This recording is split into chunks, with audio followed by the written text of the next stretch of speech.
ముందుగా అందరికీ ఏంటంటే ఈ డిస్ట్రిక్ట్ అడ్మినిస్ట్రేషన్ ఏదైతే కలెక్టర్ గారు, సిపి గారు, జీవీఎంసీ కమిషనర్ గారు, ఆల్ డిపార్ట్మెంట్స్ సహకారంతో నిన్న గిరి ప్రదక్షిణ అనేది అత్యంత వైభవంగా జరిగిందండి. మనం అంచనా ప్రకారం తీసుకున్నట్టయితే 6 నుంచి 7 లక్షల లోపు భక్తులు ఈ గిరి ప్రదక్షిణలో పాల్గొన్నారని అందరూ చెప్తున్నారు. ఎటువంటి ఆటంకం కలగకుండా, భక్తులకు ఎటువంటి ఇబ్బంది కలగకోకుండా ఏర్పాట్లు చేసిన అన్ని డిపార్ట్మెంట్లకి స్వామివారి ఆశీస్సులు ఉండాలని కోరుకుంటున్నాను.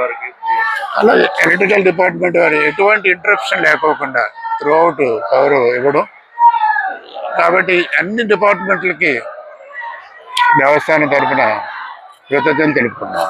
ఓం లక్ష్మీ నృసింహాయ నమః. ఈ సింహాచల క్షేత్రంలో ఆషాఢ పౌర్ణమి సందర్భంగా నిన్న గిరి ప్రదక్షిణ అనేది అత్యంత వైభవంగా జరిగిందండి.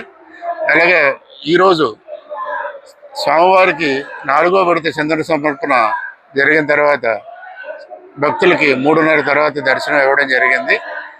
ఈరోజు సుమారు ఒక 60 నుంచి 70 వేల మంది నిన్న ఏదైతే గిరి ప్రదక్షిణ చేస్తున్నారో ఆ స్వాములంతా దర్శనానికి వస్తారనే ఉద్దేశంతో, వాళ్ళకి త్వరితగతిన దర్శనం చేయించాలనే ఉద్దేశంతో ఏమంటే గతంలో సింగిల్ లైన్ ద్వారానే సర్వదర్శనం పంపించేవాళ్ళు. ఈసారి 2 లైన్లు ఏర్పాటు చేయడం వల్ల వారికి మనం ఏదైతే క్యూ లైన్ ఏర్పాటు చేసిన దాంట్లో సగం డిస్టెన్స్ కలిసి వస్తుంది. ఇది త్వరితగతిన కూడా దర్శనం అవుతుంది కాబట్టి ఆ విధంగా ఏర్పాటు చేసి చేయడం అయింది.